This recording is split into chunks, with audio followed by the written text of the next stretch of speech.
2025년을 시작하는 의미 있는 회의가 되겠습니다. 농업농어촌특별위원회 제24차 본회의 개회를 선언합니다. 최근 글로벌적으로 기후위기, 인구절벽, 그 다음에 여기 관련된 디지털 기술 혁신과 또 이것을 이용해서 지속가능성에 대한 키워드가 항상 대두가 되고 있고요. 이러한 것들은 실질적으로 도시 하나 자원 부족, 그 다음에 식량 안보와 연결되어서 현재 다양한 메가트렌드가 변화되고 있습니다. 그리고 이와 관련된 미래 기술로는 AI 빅데이터의 발전, 그 다음에 반도체 기술, 그 다음에 차세대 모빌리티와 재생에너지, 그 다음에 헬스케어와 바이오테크 등으로 발전되고 있는데 현재 농축수산업의 가장 큰 문제라고 할 수 있는 부분이 인구절벽, 그러니까 농촌지역이나 고촌지역의 고령화와 그 다음에 인력 구조를 줄 수 있고 이와 따라서 기후 위기에 따라서 생산력이 저하되고 또 여기에 따라서 최근 다양한 BT, ICT, AI 그 다양한 기술이 복합되면서 여기에 대한 우리가 발전을 갖다 해야 되는 상황인데 현재 보시면 AI나 빅데이터 같은 경우도 잘 아시다시피 수직 농장이라든지 아니면은 바이오 파운드를 기반으로 한 고부가치 식품 생산, 그 다음에 이를 기반으로 해서 다양한 바이오 농약, 바이오 소재, 식품과 관련된 다양한 대체 소재 개발에 다양한 AI 데이터가 융합되고 있고 식품 산업에서도 말씀을 많이 들으셨겠지만 푸드테크 안에는 이제 가장 중요한 부분이 개인 맞춤형 식품이거든요. 이러한 개인 맞춤형 식품에 있어서는 우리 개인에게 어떠한 맞춤형 시기를 제공하고 또 맞춤형 기술 소재를 제공할 수 있는지를 알기 위해서 식품 소재부터 생산, 그 다음에 건강 정보까지 이러한 모든 빅데이터를 통해서 AI를 기반으로 해서 저희가 맞춤형 식품을 제공하는 그런 기술로도 이제 발전이 되고 있고 지금까지 이 경축순환은 예를 들어 분뇨 발생자 중심으로 그러니까 축산 농가 중심의 어떤 지원 체계를 지금까지 강조해 왔습니다. 어떻게 하면 악취를 제거하느냐, 어떻게 하면 분뇨 처리를 전면적으로 처리하느냐 그 축산 농가 지원을 중심으로 해서 처리해 왔는데 결국은 이 분뇨가 비료화되어서 사용을 하려고 하면 경종 농가들입니다. 모대 농가나 작물 농가들이 사용해 있는데 이 지원 관점을 조금 그걸 최종 수요자라고 할 수 있는 경종 농가들에게 좀 이렇게 초점을 좀 한번 강조점을 보자.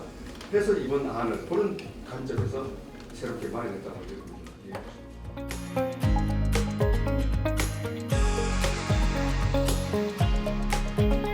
사회분위기에서 상당히 혼란이 가중이 되고 있고 이러한 제조적에 따라서 대외 의존도가 높은 수출 중심 우리나라가 취약한 면을 드러내기 때문에 여기서 뭔가 극복해야 될 것 같다 하는 생각이 듭니다.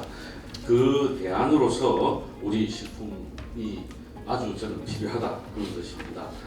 국가 브랜드 인지도 제고도 하고 다음 K컬처가 아주 성공적으로 전 세계를 주도하고 있습니다.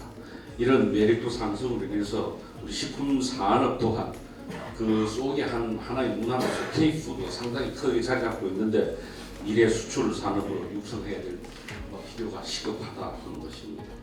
제시하고자 하는 것이 첫 번째, 국제 기준 수준의 인정 요건을 좀 감안을 하자.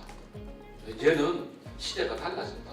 전통식품 하는 거가 좀 영세하더라도 그래도 환경이 많이 달라졌고 우리나라 위상도 많이 높아지고 환경을 생각하는 그런 소비자들 인식도 많이 높아지고 하니까 그게 불맞게 해석 수준으로 심사를 좀 강화를 하자 하는 것입니다. 그리고 수산 원료에 대해서 일부는 좀 허용을 해야 되지 않나. 앞서 말씀드렸지만 기후변화 등으로 해서 국내산 원료 공급이 불가한 부분에 대해서는 일부 수입산도 허용을 검토할 필요가 있지 않나 하는 겁니다.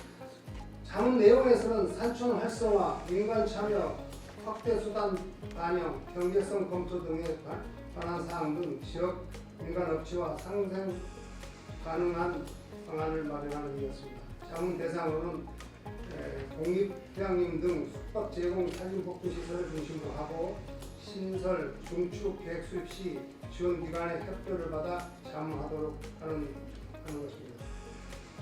평가 제도는 신설 후 5년 주기적으로 평가를 통해 공립산림복지시설의 효과적인 운영 방안을 모색 지원하는 것입니다. 공립시설은 거점 해양림을 중심으로 시설 운영 기준 혁신을 위한 테스트베드로 운영 및 인근 산림복지시설의 노하우를 전달하고 이번 사례와 같이 공립시설 운영 시 지역 내 민간시설과 공동 홍보 행사 공동 개최 등 지자체의 상생 역할을 부여하는 일이었습니다. 다양한 산업들이 영농법인이라고 농업법인이라고 이렇게 돼 있는데 그러면 우리가 대외적으로 앞으로 미래에 장기적으로 끌고 가야 될 진짜 이렇게 안 된다고 하는 걸 해가려고 막 이렇게까지 해가면서 제도를 바꾸려고 하는 주력의 목표가 무엇인가 이것을 먼저 명확하게 설정을 하고 그럼에도 불구하고 그것이 부동산을 과다하게 보유할 수밖에 없다면 그것은 어떻게 해서든지 주장을 해야 될 일인데 기재부에서 이야기하는 토지나 부동산이 과다하게 소유한 법인이 많다는 것은 물론 그렇지 않은 게 99개고 그런 것이 한 개라고 했을 때 한 개의 소유한 부동산이 99개보다 더 많다면 이것은 우리 농업계도 한 번씩 내부를 다시 점검해 봐야 될 필요가 있지 않겠는가.